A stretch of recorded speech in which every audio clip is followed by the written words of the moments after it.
8240페이지 그 해설 10번째 줄에 보면 자오란 말이 나오죠.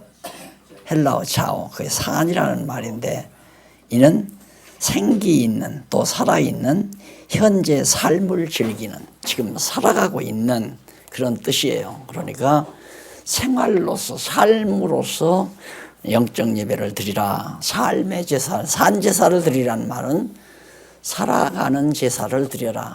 우리가 그리스도의 몸으로 생활해가는 삶이 그 영적 예배다. 왜 그러냐면 아까도 성령께서 우리를 대신해서 기도하시고 주님이 승천하셔서 보좌 우편에서 기도한다고 그랬잖아요.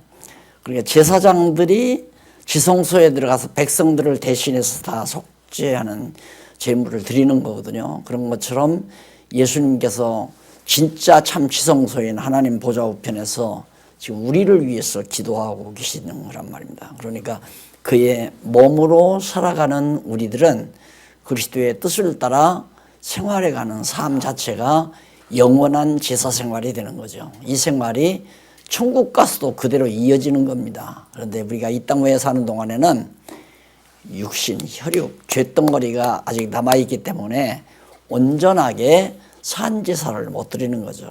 때로는 성령의 인도함에 따라서 산제사를 드리다가도 때로는 마귀 종로로 사기도 하고 이렇게 하는데, 얼마만큼 하나님의 말씀으로 우리가 무장했느냐에 따라서 우리의 산제사가 더 순수하게 하나님 앞에 드려지는, 그래서 산제사를 드리는 구체적인 내용 요소 중에는 2절에 나오는데, 너희는 이 세대를 본받지 말고 오직 마음을 새롭게 함으로 변화를 받아 하나님의 선하시고 기뻐하시고 온전하신 뜻이 무엇인지 분별하라. 뜻 분별입니다. 하나님의 뜻이 무엇인가, 이걸 분별하는 일. 세대 본받으면 이 세상 세속적인 거 본받아가면 안 된다는 얘기죠. 그러니까 사실 종교개혁이 500년 흘러오면서 너무 교회가 세속화돼 버린 거예요. 그 이방 종교랑 비슷하다니까요. 이방 종교나. 왜 불당에 가면 그 저 중들이 뭐 이상한 옷 이렇게 입고서는 목덕들이 이러잖아요.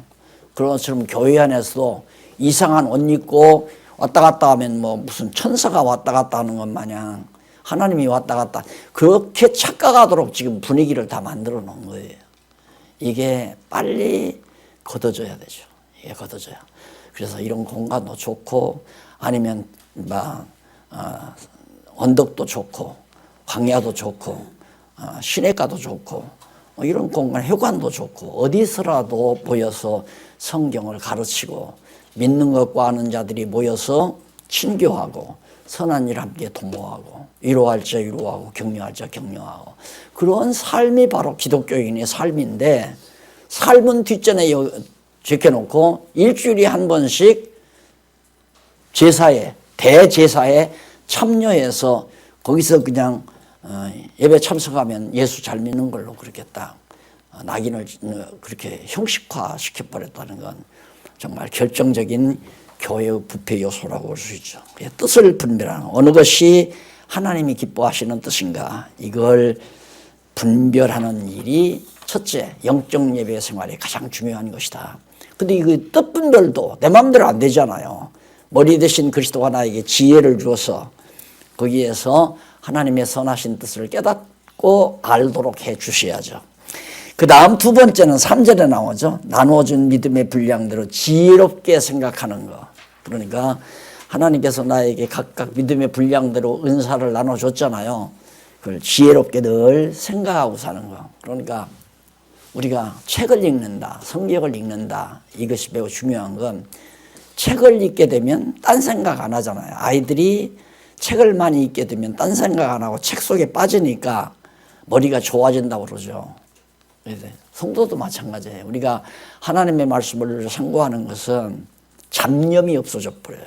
그리고 항상 하나님의 선하시고 기뻐하시는 뜻을 자꾸 생각하게 되고, 그 생각이 반복이 되면, 내가 늘 그러잖아요. 듣고 생각하고, 생각이 반복이 되면 사상이 되고, 들으면 생각이 나요. 생각이 반복되면 사상이 되고 사상이 이루어지면 주의 주장이 나와요. 주의 주장. 그러면 결단이 나오죠.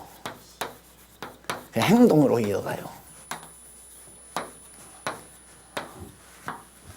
그래서 하나님의 말씀 성경을 보거나 강의를 듣거나 들으면 내 생각이 정리가 되죠. 그래서 내가 무엇을 생각하고 사느냐 이게 굉장히 중요하잖아요. 내 생각이 나를 이끌어가는 거니까 그걸 생각하고 또 생각하고 반복되면 사상이 된다니까. 예를 들어서 직장 처음 갔는데 직장 첫날 마치고 딱 오다가 보니까 길거리에 포장마차집 꼼장어 포장마차집이 딱 있어요. 기분도 좋고 가서 꼼장어하고 한잔 했단 말입니다. 그게 딱 입력이 되는 겁니다. 지나갈 때마다 거기 생각이 나는 거예요. 꼼장어 맛이 생각나고 소주 생각이 나고. 그러면 거기 또 들어가요. 그 생각 직장 가서 오늘 끝나고 갈 때 한번 들릴까 이런 생각하다 보면 그는 생각이 결국 들어가자 주장이 나와서 들어가요. 들어가면 가서 이제 한잔 하고 또 들어가는 거죠. 똑같이 신앙도 늘 듣거나 읽거나 성경을 읽는 것과 듣는 것 게을리하면 안 되죠. 듣고 생각을 딴 데 두지 말고 항상 하나님의 선하신 뜻만을 생각하면 그것이 내 사상이 되고 그 사상은 나로 하여금 이렇게 해야 된다. 이것이 옳다. 이것이 틀리다. 이런 주의 주장을 내가 펴게 되고 결국은 이렇게 하자라고 의지결단이 딱 이루어져요. 그건 바로 하나님의 말씀의 능력이 결단을 내리게 하고 결단은 행동까지 이끌어가게 하고 그래서 하나님의 선하신 뜻대로 이 행동이 삶 이게 바로 영적 예배란 말입니다. 예배.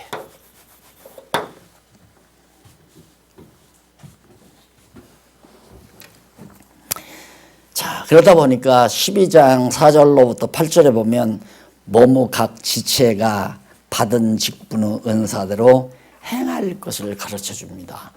머리에 붙어있는 몸은 반드시 머리가 지령하는 대로 움직이게 돼 있죠. 손가락도 마찬가지고 손도 마찬가지고 머리에서 오른손 움직이면 오른손 움직이고 왼손 움직이면 왼손 움직이고 우리가 바른 자세로 걸어가는 것도 머리가 다 발을 지배해서 오른발 내댔다가 왼발 내딛게 하고 이러면서 이제 걸어가게 만들잖아요. 머리와 단절이 되면 전혀 아무 행동을 할 수가 없습니다. 우리가 마찬가지로 우리가 그리스도의 머리 대신 그리스도의 지체로서의 신령한 삶은 온전히 머리 대신 주님의 뜻을 따라 살아가게 되는 거죠. 그래서 그것이 받은 은사대로 아까 말했듯이 선교면 선교, 구제면 구제, 말씀을 전하는 일이면 전하는 일, 각종 선한 사업을 하고자 하는 소원을 머리가 지체에게 준단 말이에요. 그 지체에게 준 그대로 몸이 움직여 가듯이 교회도 그렇게 움직여 가는. 그래서 목사님들은 그냥 성도들에게 말씀만 바르게 듣도록 알도록 전하고 가르쳐 주면 성도의 생각과 사상, 주의장, 결단, 행동 나는 복음 전하는 일에 합력자가 돼야 되겠다. 나는 선교하는 일에, 나는 구제하는 일에, 나는 학생들을 기르는 장학하는 일에, 나는 문서전도에 각양각색의 선한 일들이 소원이 와서 소원대로 생활하다 보니까 교회가 아주 튼튼하고 견고하게 딱 조직이 짜여지는 거죠. 그러니까 조직은 그냥 목사가 선거를 통해서 시키거나 목사가 지명해서 당신은 전도부 맡아, 당신은 구제부 맡아, 당신은 신방부 맡아 이렇게 해서 조직을 짜는 게 아니라 성경만 가르치다가 보면 성도들이 각각 자기 받은 은사 따라 전부 소원이 생겨서 하게 돼요. 그 임상 거쳤다고 그러잖아요. 저 임상을 지금 한 7, 8년째 거치는데 되는 쪽은 아주 잘 돼요. 그러니까 성경을 모르면 안 되고 성경을 모르면 우선 내가 주님의 뜻이 무엇인지를 모르니까 자기 좋은 대로 자꾸 하려니까 그건 바로 이제 교회 혼란만 가져오는 거죠. 그래서 성경을 성경대로만 잘 가르쳐 주면 다 각자 알아서 해요. 전부가 다 알아서. 말씀 전하는 자, 합력할 자를 합력하고. 그 뭐 구태여. 금년에는 뭐 목사님 사례 얼마 줍시다. 이거 결정할 필요도 없어요. 결의할 필요도 없고. 또 얼마 줄지 그거 염려할 것도 없고. 많이 주면 많이 쓰고 살고, 적게 주면 적게 쓰고 살고, 안 주면 내가 벌어서 쓰고, 뭐 그런 각오가 없이는 성경 올바로 교회 못해요. 올바른 교회 하려면 돈과 완전히 욕심에서 벗어나서 하나님이 주시는 대로 풍성하게 주시면 풍성하게 살고, 적게 주면 적게. 그게 일체의 비결을 배웠다는 바울의 정신이거든요. 예, 바울의 정신이 아니라 하나님께서 바울에게 그런 마음을 준 거죠. 그래서 교회라고 하는 것은 어떤 행정체제에 따라서 뭐 거수로 뭐 숫자로 이렇게 결정해서 가부 결정에 가서 결정하는, 그래서 이게 조그마한 교회에서는 목사님이 좀 덜 창피하지만 이거 한 100명이나 200명 정도 넘어가면 목사 못해요. 치졸해서 못해요. 치사해서.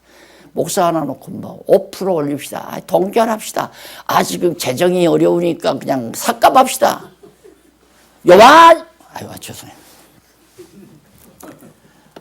토하고 말지 그 밥 못 먹고 살죠. 안 그래요? 더럽고 치사해서 못 먹잖아요. 그걸 왜 사람한테 흥정받아서 망할 새끼 사가 거간하듯이. 제일로 목사님들 기분 나쁠 때가 막 연말 조금 있으면 이제 기분 많이 나쁘시겠네. 다 뭐 한 10% 20% 올라가는데 왜 나만 안 올려줘 이거. 뭐 이리 열받으면 이제 못 견디는 거지. 죽었으면 주고 주기 싫으면 마라. 이래 버려야지. 죽었으면 주고 주기 싫으면 마라. 당신들이 줘서 먹고 사는 거 아니야. 누구나가 다 하나님께서 줘서 먹고 사는 거지. 거수에서 올립시다. 5% 올립시다. 5% 올리자면 손 드십시오. 동결하자는 사람은 손 드십시오. 한 사람 많으니까 동결합시다. 이게 웃기는 거 아니에요.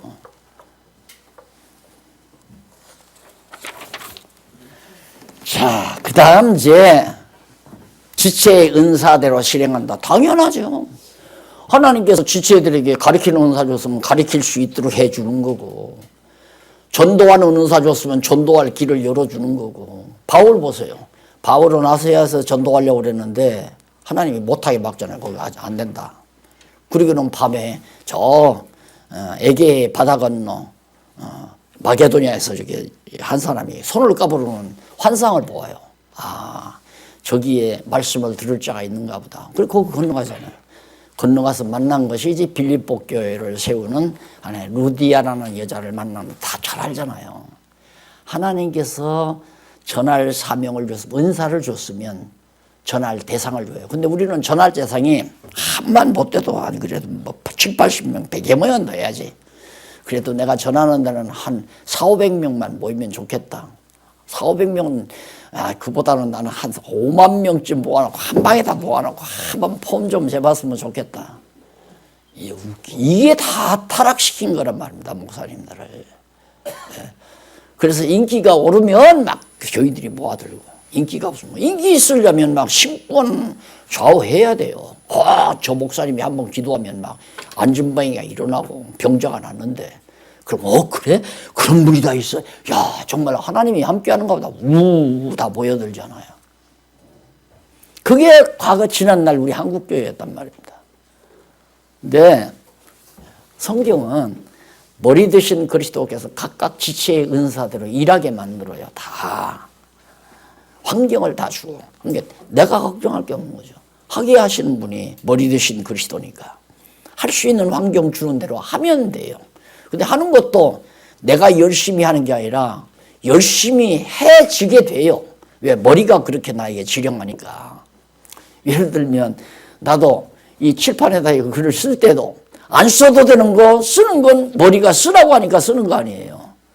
그러니까 그리스도께서, 머리 대신 그리스도께서 다 10사람 놓고 가리키든 5사람 놓고 다 가리키든 그런 환경 줘서 가리키는 은사 줘가지고 가리키도록 섭리해 가시는 거. 그런 삶이 바로 영적 예배, 신령한 예배 생활이다.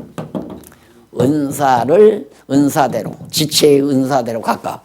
그러니까 나 하듯이 너도 해라. 그건 안 된단 말입니다. 다 각자가 달라요. 또 가르치는 은사를 받은 사람이 10사람이 될 수도 있고 5사람이 될 수도 있고 그럼 같이 가르치는 거죠. 그 다음 12장 9절로 14절 산 제물이 된 지체로 살아갈 구체적인 생활 지침이 나와요. 그러면 어떻게? 은사를 실행하는데 은사 실행하는 게 바로 생활 지침이에요.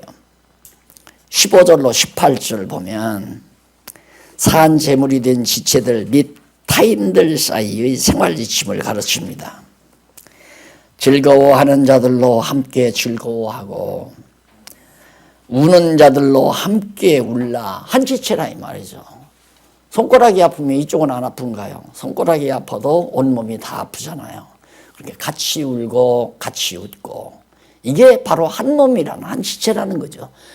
그런데 이게 한 지체가 아니면 아무개 이번에 아파트 하나 샀는데 아파트를 비싸게 샀대. 거기 막 가격이 점점 떨어지는 걸 그것도 모르고 가서 아파트를 샀대. 한 1억 손해 났다지? 밥맛이 나잖아요.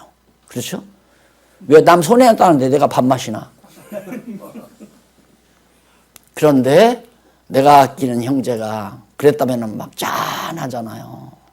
좀 잘 알아보고 사지 이러죠. 한 지체라는 게 다른 거 아니란 말입니다. 한 지체가 됐다는 건 우리가 이거 본드로 갖다 딱 붙여야 한 몸 된다는 얘기가 아니에요. 아는 것과 믿는 것이 하나 돼버리면 그게 지체가 된 거죠. 아까도 얘기했잖아요. 아는 것과 믿는 것이 같으면 스리슨 커피 한 잔 놓고도 2시간, 3시간 앉아도 지루하지를 않다니까. 그런데 그런 거 아니면 앉아서 내 친구는 그 자식 참 친한 놈인데 이번에 그 자식 부동산 투자해가지고 한 5억 벌었다지? 그런 얘기나 주고받고 보면 골치가 패잖아요. 골치가. 그리고 친구 나 이번에 좋은 일 하나 있거든. 뭔 좋은 일이야? 친구가 이렇게 주식 투자하자고 그래서 주식을 1,000만 원 주식을 투자했는데 와 대박 났어. 어떻게 해? 3,000만 원 됐잖아. 그런 얘기하면 열받아서 같이 못 있잖아요.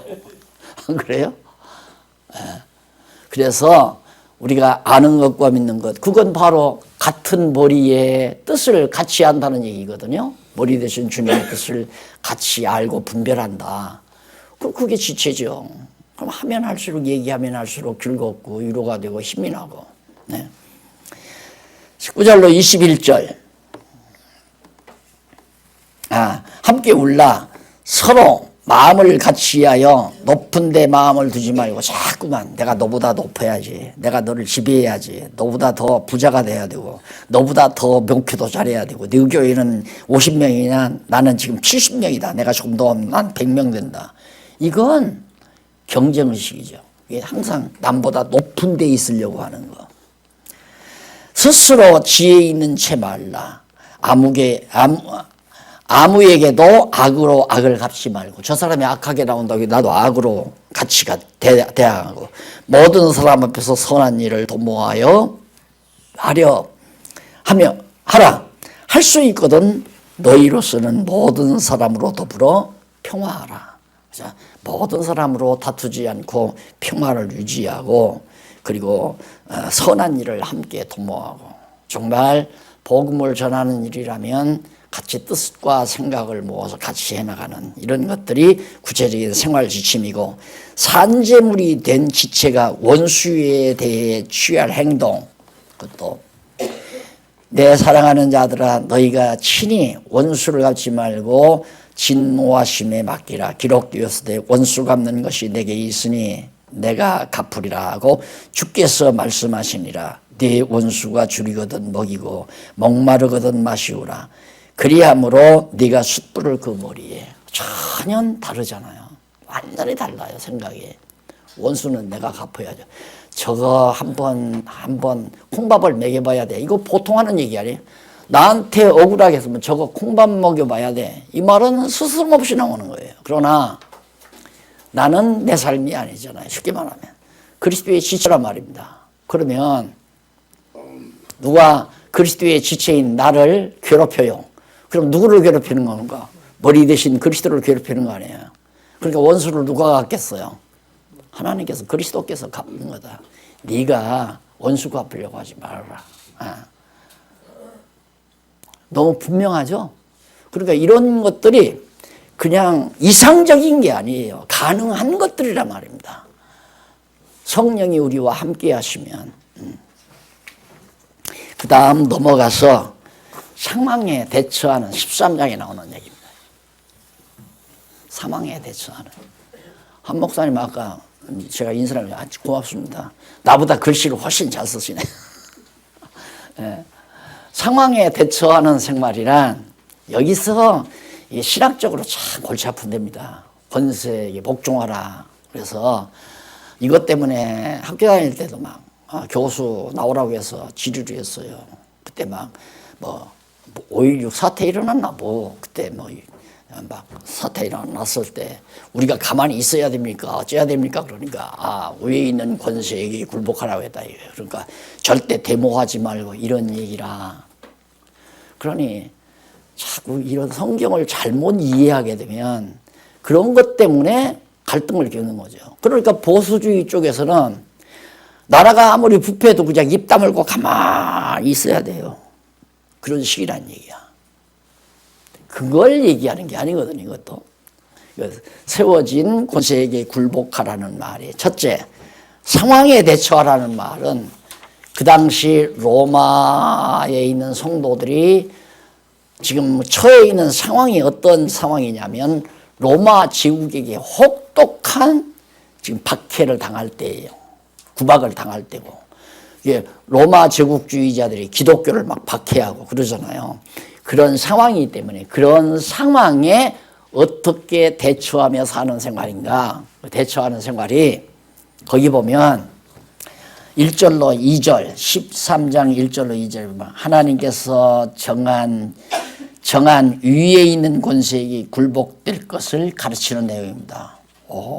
하나님께서 정한 위에 있는 권세 거기에게 다 굴복하고 복종하고 살아라. 그러면 예를 들면 김일성이가 공산당 사상 가지고 이제 북한에 와서 이제 군림했잖아요. 막 기독교인들 다 박해했단 말입니다. 또 외정 시대에도 막 일본 신에게 절하라고 해서 다 목사들 가서 절했잖아요. 그러면 절을 해야 됩니까? 안 해야 됩니까? 이 말대로 하면 절하라면 절하고 다 해야 돼요. 그럴 수밖에 없잖아요. 상황이. 그런데 여기서 지금 사도 바울이 하는 얘기는 지금 로마 제국이 지금 유대인들의 머리 위에 권세로 딱 하나님이 주신 거란 말입니다. 그러니까 로마 제국도 누가 세우냐면 하나님이 세운 거예요. 쉽게 말하면. 그러면 일본 외정 시대 일본 사람들에 의해서 정복당하고 외정 치하에서 살면서 북한에 있는 많은 목사님들이 이제 일본 신에게 절하도록 다 불려내 갔잖아요. 할 수 없는 거예요. 그런 환경에 처해 놨기 때문에 그렇게 된 거 아니에요. 됐는데 왜 그렇게 됐는가? 결국 하나님께서 역사를 이끌어 가기 위해서 그런 거거든요. 요 다음 이제 우리가 정리하면 됩니다. 각 사람은 위에 있는 권세들에게 굴복하라. 권세는 하나님께로 나지 아니냐함이 없나니. 그러니까 로마 제국도 헬라 제국도 바비로니아 아수르 제국 모든 제국들 권세들 다 하나님이 다 세우는 거예요.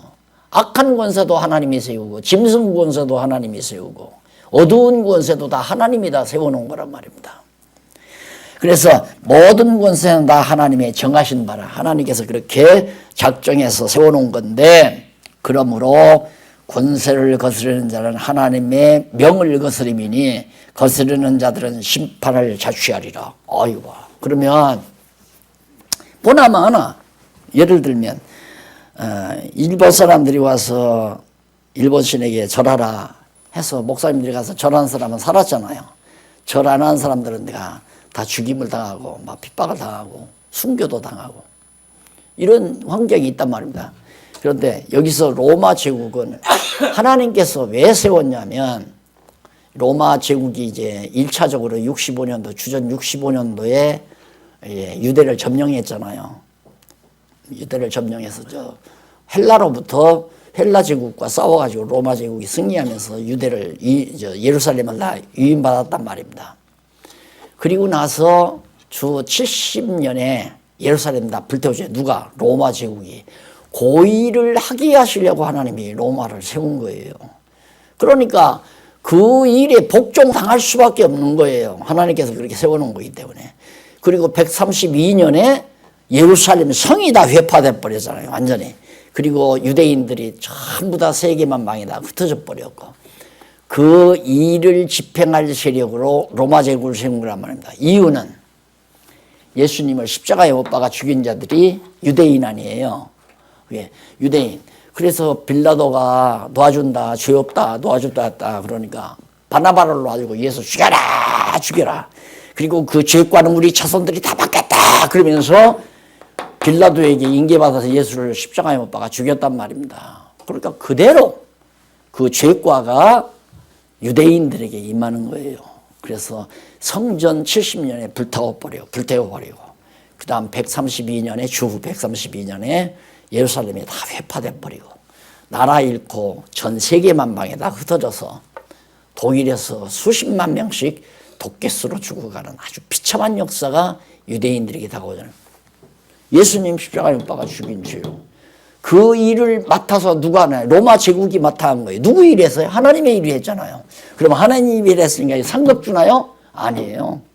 이런 사람들은 악한 날에 악하게 쓰임 받으려고 쓰시려고 준비해 놓은 세력들이란 말입니다. 그러니까 여기서 말하는, 자, 굴복하라는 말이 중간에 히포타세스토라는 말이 나오죠. 히포타세스토. 헬라어, 51페이지 한 중간에 보면 그게 이제 굴복하라는 말인데, 이는 명령법 현재 수동태예요. 능동태가 아니라 수동태 3인칭 단수동사예요. 따라서 각 사람은 굴복당하라 말해. 굴복하라가 아니라, 굴복하는 건 내가 하는 거죠. 내가. 그러니까 능동태지 수동태가 아니란 말입니다. 수동태는 당하라고 해야 돼요. 예, 분명히 너희들은 로마 제국에 굴복당하라. 말씀대로 굴복당하잖아요. 그걸 얘기하는 거예요. 왜? 하나님께서 너희들을 굴복당하게 하려고 로마 제국 세워놨다 이 말입니다. 그런 환경에서 하나님이 어떻게, 하나님이 굴복당하게 했으면 당할 수밖에 없는 거다. 거기서 굴복당하고 죽이면 죽고 살리면 살고, 이게 이제 너희들이 할 일이다. 그래, 로마에 있는 성도들에게도 바로 그걸 바울이 권면하면서, 상황이 어떤 환경에 처해 있든지 그런 악의 세력들에게 굴복될 수 있도록 하는 것도 하나님께서 해가시는 일이니까, 그 환경을. 그러니까 6.25 동란 때 막 피해가지고 피난 오고 고생을 하고 막 피 흘리고 죽고 이런 문제들이 다 하나님께서 행하신 일이거든요. 하게 하신 일들. 그런 일들이 다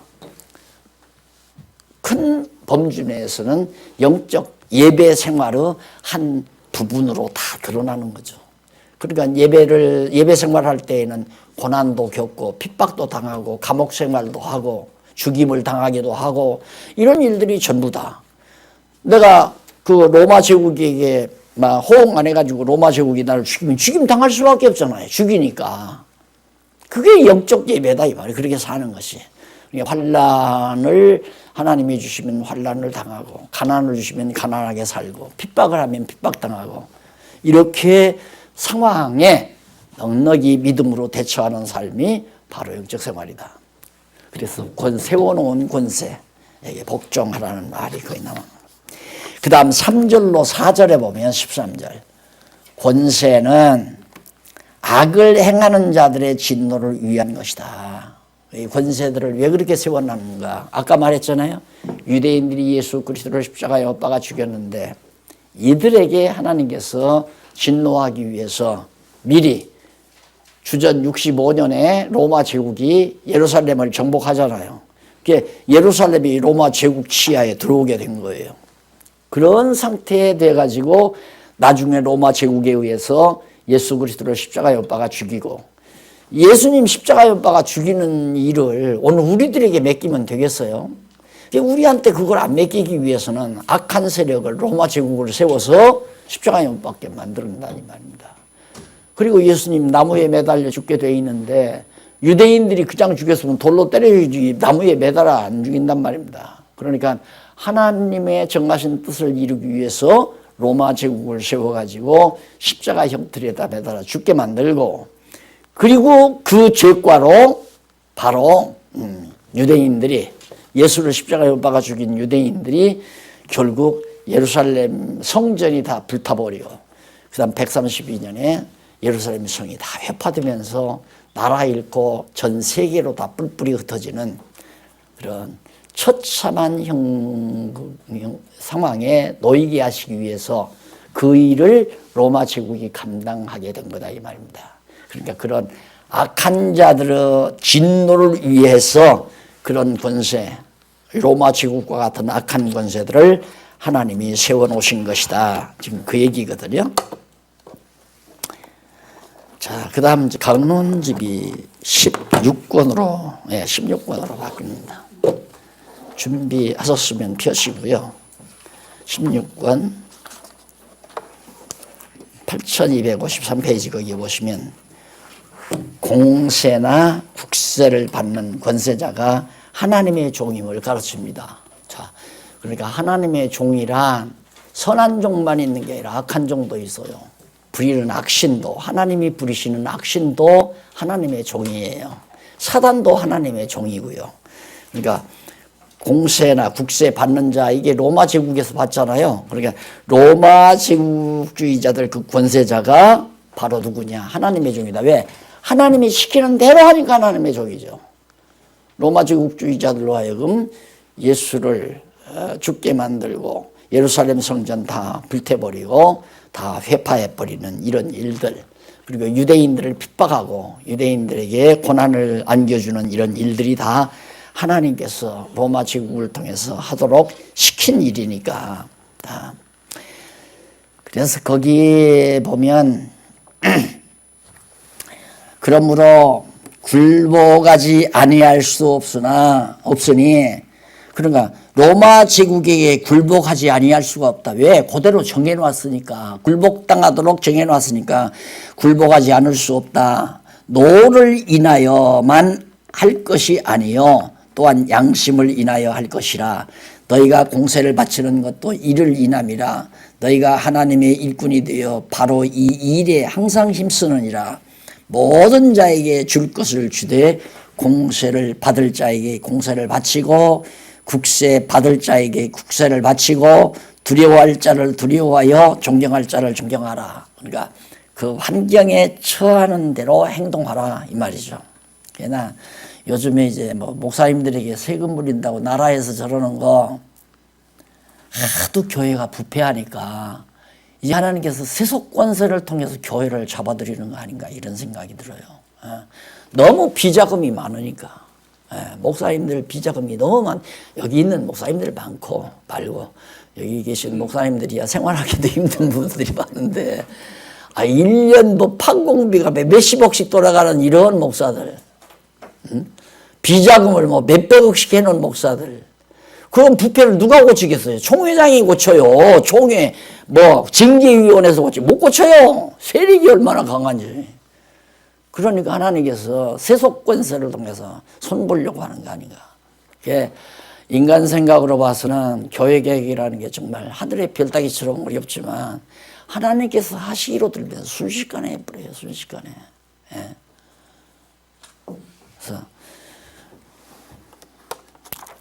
그래서 거기에 헬라어로 아니할 수 없는이라는 말이 바로 강제 또는 필요성, 없어서는 안 될, 반드시 있어야 될 일을 말하는 겁니다. 그러니까 로마 제국에 의해서 바로 굴복당하는 일은, 유대인들이 굴복당하는 일은, 또 교회가 어려움을 겪는 일은 정해진 일이다. 그러니까 반드시 이루어진다. 작정된 일이다. 그 다음에 안 될 등의 뜻이고 노라고 하는 말은 징계, 사랑의 징계죠. 깨닫게 하기 위한 채찍. 징벌이 아니라 징계. 자, 이렇게 해서 거기 보면 그 악인도 악한 날에 적당하게 다 지어놨다고 잠언서 16장 4절에 나오죠. 8254페이지 위에서 세 번째 줄, 잠언서 16장 4절 유명한 성경 구절입니다. 악인도 악한 날에 적당하게 하나님께서 지으셨다. 그 다음 환경이네. 저는 이웃사랑, 이웃사랑. 이웃을 사랑하며 경성하는 일. 자, 피차 사랑의 빚 외에는 아무에게든지 아무 빚도 지지 말라. 남을 사랑하는 자는 율법을 다 이루었느니라. 간음하지 말라, 살인하지 말라, 도적질하지 말라, 탐내지 말라 한 것과 그 외에 다른 계명이 있을지라도 내 이웃을 내 자신과 같이 사랑하라 하신 그 말씀 가운데 다 들었느니라. 사랑은 이웃에게 악을 행치 않으니 그러므로 사랑은 율법의 완성이니라. 이런 것들을 이해하는 것은 바로 그 지체, 신령한 유기체, 신령한 유기체. 예수 머리 되신 주님의 몸으로서 신령하게 믿는 것과 아는 것으로 유기체가 이루어져 있다. 그러면 이 손이 이 손을 때린다. 그런 거 있어요. 정신이 좀 헷갈리는 사람은 막 자기 손으로 막 자기 뺨을 막 때리는 사람이 있고 막 얼굴을 쥐어뜯는 사람이 있고, 그건 정신이 헷갈리는, 머리가 잘못돼서 그러는 거거든요. 근데 머리가 온전하면 이 손이 이 손을 때리지를 않아요. 꼬집지도 않고, 아플까 봐서 아프다면 가서 쓰다듬어 주고. 그게 이웃사랑이라는 건 어려운 게 아니라 하고 싶어서 하게 되지는 겁니다. 왜 하고 싶으냐? 머리 대신 그리스도가 자, 이 손이 지금 손등이 가렵단다. 가서 긁어주어라. 명령이 떨어지니까 이 손이 가서 긁어주잖아요. 가려운 데를. 그러니까 이웃을 내 몸과 같이 사랑하라는 말은 내 몸이니까. 믿는 것과 아는 것이 같은 우리 목사님들은 서로가 한 몸이다. 신령한 의미에서. 그러니까 예를 들어서 내가 여기 회장 목사님한테 야, 오늘 살짝 회장 목사님 아마 내가 한 5만 원 꿔달라면 있으면 꿔줄 거다. 이거 빌미 잡아가지고 5만 원 꿔요. 왜 꾸냐면 안 갚으려고. 그리고 난 꿨는데 다음에 일주일에 만났는데도 돈을 안 주는 거예요. 그러면 목사님은 이거 왜 돈을 안 주나. 오랜만에 그 용돈으로 좀 타서 넣어놓은 건데 그 달라고 할 수도 없고 안 달라고 할 수도 없고 2주간 석주간이기도 안 줘. 목사님 혹시 잊으셨어요? 하도 답답하니까. 뭘? 저 5만 원 제가 빌려드렸는데요. 나 그런 일 없는데. 그럼 끝나는 거죠. 뭐. 그렇게 해지지를 않는다 그 말입니다. 그렇게 해지지를 않는다. 내가 안 하는 게 아니라 형제를 해하게 되지 않는다. 형제를 사랑하는 것도 내가 사랑하는 것이 아니라 머리 대신 그리스도께서 나에게 사랑할 마음을 주어서 사랑하게 하는 거다. 그러니 내 행위에 자랑할 것이란 하나도 없다 이 말이에요. 근데 문제는 뭐냐면 이 손과 이 손이 그리스도의 뜻, 하나님의 말씀이죠. 뜻을 아는 것과 믿는 것이 같아져 버리면 주님의 지체인 것이 분명하다 이거예요. 확실하다. 그렇잖아요. 확실하다. 그럼 예를 들어서 목사님하고 어디 이제 가다가 차를 한 잔 마셨어요. 그러면 원래 차값을 안 내려면 카운터가 먼 자리를 먼저 가서 차지하고 앉는 법입니다. 그리고 나오기 곤란한 거. 그런 데 가서 자리 잡고 앉아서 일어날 생각을 안 하는 거예요. 그러면 이 목사님이 바쁘니까 빨리 가야 하는데 내가 일어날 생각 안 하니까 할 수 없이 그냥 나갈 수는 없잖아요. 그냥 나갔다면 내가 이 다음부터 안 만나주죠. 나한테 완전히 덤태기 씌워놓고 나가서 차값 물게 했으니까. 그런 게 없잖아요. 그런 것이.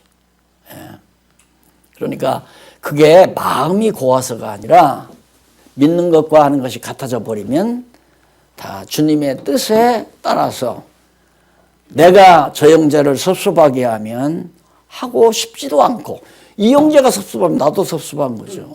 이 형제가 아프면 나도 아픈 거고, 이 사람이 사기당해서 괴로워하면 나도 고통스러운 거 아닙니까?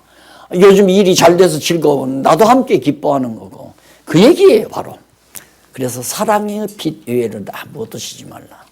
그래서 지체들끼리는 사랑의 빛만 지고 살아야 된다 하는 얘기입니다. 그 다음 넘어가서 빛의 갑옷을 입고 육신의 일을 도모하지 말라. 자연스럽죠. 이렇게 되면 육체의 소욕 따라 사랑 생활이 없어져 버린 거죠. 머리가 성령의 소욕 따라 살게 하시니까. 그래서 육신의 일을 도모하는 게 아니다. 참 부정한 이득이나 보려고 하고 자기 이권이나 챙기려고 하고 얍삭하게 빠르게 굴고 그런 일들을 도모하는 그런 생각이 없다 이 말이에요. 그런 일이. 그다음 여기서 그런 건 너무 거기 자세히 설명을 해드렸으니까 가끔 시간 있으면 보시면 되겠고요. 그다음 약자를 보호하는 생활입니다. 여러분 지체 가운데 가장 약한 것이 가장 보호를 잘 받습니다. 가장 약한 부분이. 가장 강한 부분은 언제나 이 팔, 다리 이거 강한 부분 아니에요? 이건 보호하는 자가 없어요. 근데 약한 부분은 뭘 보호해요. 약한 눈도 약하죠. 혀도 약하죠. 모든 약한 부분은 조금 안전한 곳에 다 자리 잡도록 몸이 그렇게 구성이 되어 있어요. 그러듯이 교회도 목적은 약자예요. 가정도 그러잖아요. 가정도 부부가 둘이만 살 때에는 아내가 내 입맛에 맞는 걸 잘 하더라고요. 아내가 내 입맛에 맞게 찌개도 하고 김치도 하고 그렇게 반찬을 하는데 아이들이 조금 자라나니까 나는 저리 가라 해요. 나는 저리 가. 애들 입맛만 맞도록 반찬을 한다 이 말입니다. 찬을. 당연한 거 아니겠어요? 어린애들을 길러야 되니까. 이게 교회도 마찬가지예요. 장성한 사람의 위주로 하는 게 아니라 어린 사람들의 위주로 교회가 운영이 되는 그게 매우 중요해요. 경제적으로 어렵다거나 또 지적으로 성경 말씀을 깨닫는 것이 미숙하다거나 이런 데를 더 정말 약자를 보호해 주는 그런 이제 일들이 자연히 나타나게 되죠. 항상 그러잖아요. 이 손은 상처를 받았어요. 그래서 누가 건드렸다가는 지금 뼈를 맞춰서 기부스를 해놨는데 건드리면 안 되니까 이걸 딱 귀에다 이렇게 해서 절대 안 다치도록. 그리고 이 손이 이걸 자꾸 보호하는 거죠. 똑같은 이치예요. 예, 교회에서 어린 성도, 약한 성도들을 보살피는 것은 매우 중요해요. 가정에서도 마찬가지고. 그래서 약자를 판단하지 말라. 아이, 쟤는 왜 저러는지 몰라. 맨날 바지에다가 지려놓고 옷에다가 싸놓고 그리고 애기들을 흉보는 부모가 없잖아요. 부득하고 옷에다 저려놓으면 벗겨서 또 다 치우고 빨래하고 새 옷 갈아입히고 그런 거나 똑같은 거죠. 그래서 약자를 판단하지 아니하는 14장 1절로 12절에 나오는 얘기인데 한번 보십시다. 식물로 인해 서로 판단하지 말고 죽게 맡기라고. 막 식물로 모르니까 막 뭐 술도 먹고 담배도 맞고 막 그런다 이만. 그럼 그걸 자꾸 판단하는 거죠. 그러면 안 되죠. 아, 이제 믿은 지 얼마 안 되니까 습성이 아직 사라지지 않았구나. 그래 참고 기다려주고. 그런 얘기예요. 별것도 아닌 것 같고 시비하고 다투고. 그 다음 14장 5절로 6절 거기 보면 날과 식물 여기 나오네요. 안식일 무슨 절기 그 다음 식물 뭘 먹고 무엇은 못 먹고 돼지고기는 먹으면 안 되고 피는 먹으면 안 되고 이런 시비는 각자 마음에 정하라고. 나는 먹어야 되겠다 안 먹어야 되겠다. 그러니까 먹고 안 먹는 것이 중요한 것이 아니라 각자의 마음이 중요하다 이 말이에요. 각자 마음에 정한 대로 나는 정말 토요일 날 우리 형제들 모여서 공부해야 되겠다. 그리고 토요일 날 모여서 공부하면 돼요. 나는 일요일 날 꼭 12시에 가서 공부해야 되겠다. 12시에 가서 공부하면 되는 거고. 그런 걸로 왜 너는 주일날 오전 12시에 안 나와서 이건 안 된다. 각자가 형편에 맞게 정하는 대로. 왜? 우리는 날짜를 섬기는 게 아니잖아요. 그건 제도적이고 형식적이고 의식적인 그런 종교 행위에서는 시간을 아침 막 냉수 떠놓고 장독대 밑에서 냉수 떠놓고 해 뜨기 전에 뭐 해야 한다. 이런 게 다 무속신앙에서 나오는 거예요. 아, 일요일 날 12시가 뭐가 그렇게 중요하고 11시가 뭐가 그렇게 중요해요. 그런데 그날은 11시간은 대예배. 그럼 대예배가 있으면 소예배가 있으니 소예배는 없어. 찬양예배. 그 다음 기도, 수요일 날은 기도회, 수요 기도회. 기도회는 뭐고 찬양예배는 뭐고 대예배는 뭐예요? 하나 설명도 안 되는 것을 만들어 놓고 그걸 제도화해서 그걸 잘하면 예수 잘 믿는 거고 잘못하면 예수 잘못 믿는 거고. 14장 7절로 12절 보면 주의 것인 형제를 판단하면 심판 앞에 선다고. 이게 다 이 지체도 주님의 것, 이 지체도 주님의 것, 이 지체도 주님의 것, 이 지체도 주님의 것. 다 주님의 것이기 때문에 여기서 여기 판단해도 안 되고 이거 판단해도 안 되고 서로 판단해도 안 되고 판단하지 말라. 결국은 지체끼리 교회를 이루어서 서로 사랑하고 살라는 얘기예요. 결국은 각자 주어진 은사 따라. 그러니까 간단히 정리하면 머리가 각각 자기 지체를 다 불러들여서 지체를 삼았잖아요. 지체를 삼았을 때는 지체들이 해야 될 은사들을 각각 주는 거예요. 손은 손일, 왼손은 왼손일, 오른발은 오른발일, 왼발은 왼발일. 각각 지체마다 은사를 줘서 은사대로 실행하며 살게 해주니까 너희 지체들끼리는 미워하지 말고 판단하지 말고 정말 속여먹지 말고 서로 사랑하라. 이제 그거예요. 그것이 영적 예배다. 신령한 예배. 그래서 판단치 말고 강자는 약자에게 사랑으로 행하고 언제나 사랑하는 편은 강한 자가 약한 자를 사랑하는 것이다. 그 다음 19절로 21절 화평의 일과 서로 덕을 세우는 일의 아름다움을 가르칩니다. 자, 이렇게 서로 사랑하게 되면 사랑, 화평, 그럼 건덕으로 이어져요. 이게 바로 교회 성장의 교회가 성숙되어가는 교회를 세우는 일이에요. 이게 교회는 어떤 과정을 통해서 세워지는가? 머리 대신 그리스도께서 서로 지체끼리 사랑하게 함으로 화평해요. 평안해요. 서로 시끄럽거나 다투거나 분쟁하거나 이런 게 없이 그것이 바로 덕을 세워가는 일이에요. 건덕. 덕에는 사랑이 기초가 된다고 그랬죠. 사랑이 덕의 기초예요. 그러면 건덕이 세워진다는 것은 이게 세울 것자 아니에요? 건덕이거든요. 그러니까 이렇게 되나? 건덕. 그러니까 사랑의 덕이거든요.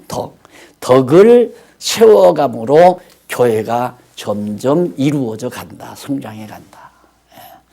그러니까 우리 지금 여기 한 20명이 이렇게 모여서 건덕이 무너지면 교회가 헐어지는 거예요. 건덕이 이루어지면 교회가 튼튼하게 잘 세워져 가는 거고 우리 안에 분쟁이 있으면 끝나는 거죠. 근데 하나님께서 때로는 헐기도 하고 세우기도 해 가신다 하는 거예요. 그래서 화평의 일과 서로 덕을 세우는 일의 아름다움을 가르쳐 줍니다. 참 화평 중에 서로 덕을 세우는 일은 서로 세우는 건 서로 양보하고 사랑으로 서로 북돋아주고 그러므로 건덕이 이루어진단 말입니다. 그러면 이제 보세요. 지금 14장이죠. 15장 16장 지나면 바로 이제 건덕의 복음이 나와요. 건덕의 복음으로 교회가 세워지는 양육하는 교회를 양육하는 그게 고린도 전후 아니에요. 그대로 이어져 갑니다. 자, 그 다음에 14장 22절로 23절에 보면 의심하며 믿음으로 하지 않음이 죄가 되는 것을 가르침. 믿음으로 하지 않는 것이 다 죄다. 이렇게 되면 다 지체들끼리 서로 믿는 거예요. 서로 믿지 않고 상대를 믿음 없이 행하는 일은 전부 다 죄예요. 예, 우리가 머리 대신 그리스도를 믿음으로 말미암아 서로 사랑하고 화평을 누리며 덕을 세워가는 이런 모든 일들은 거짓 없이 신앙 안에서 서로 믿고 믿어지니까 여러분 이 손과 발들이 전부 다 머리를 믿고 머리도 손과 발을 사랑하고 이렇게 해서 한 몸을 이루는 것처럼 서로의 우리의 믿음은 신령한 유기체를 이루는 하나의 중요한 요소가 됩니다. 사랑도 화평도 건덕도 이 모두를 다 믿음이 기초가 돼서 이루어져야 된다. 그래서 이게 바로 교회를 세워가는 가장 중요한 어떤 행정력이 아니에요. 헌법으로 세우는 것도 아니고 교회 행정 조직에 의해서 되지는 것도 아니고 그렇게 되면 정치 집단이 되는 거예요. 이제 조직을 짜게 되면 거수에서 표 받는 사람 회장시키고 그 다음 부회장시키고 이것은 전부 인위적인 정치 집단을 만들어가는 거죠. 그러니까 안 맞는 거예요. 나는 저 사람을 회장시키는 거 반대했다. 그럼 끝까지 그 회장하고 이제 암투를 벌이는 거예요. 그러니까 교회가 시끄러운 거죠. 순수한 신령한 교회는 바로 믿음을 기초로 해서 사랑과 화평과 건덕으로 세워져 가야 된다. 믿음으로 행치 않는 건 전부 죄다 말이에요. 자, 거기서 이제 우리가 네 번째로 이제 약자를 보호하는 여기까지 했어요. 약자를 사랑으로 배려하는 거, 약자 판단하지 말고 다음 시간에 15장부터는 이방을 용납하라. 이방. 지금 현재 바울은 로마에 있는 유대인 크리스찬들에게 편지를 하는 거 아니에요. 로마에 지금 흩어져 있는 유대인들에게. 그러니까 그 로마에는 이방인들도 있고 유대인도 있고 있다면 예수를 믿는 이방인도 있고 유대인도 있고 그러니까 이방인을 용납해라.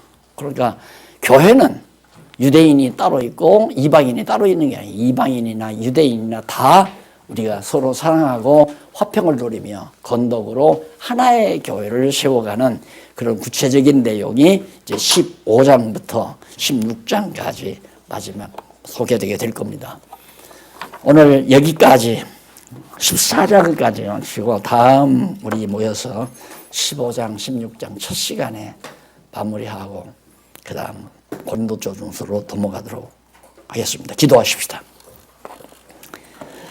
자비로우신 하나님 아버지 은혜를 감사합니다. 오늘 또 이처럼 사랑하는 귀한 동역자들 함께 만나서 하나님의 귀한 말씀 같이 나누고 뜻과 생각을 같이 하고 믿는 것과 아는 것에 하나 되어져 가도록 섭리하신 하나님의 크신 사랑을 감사합니다.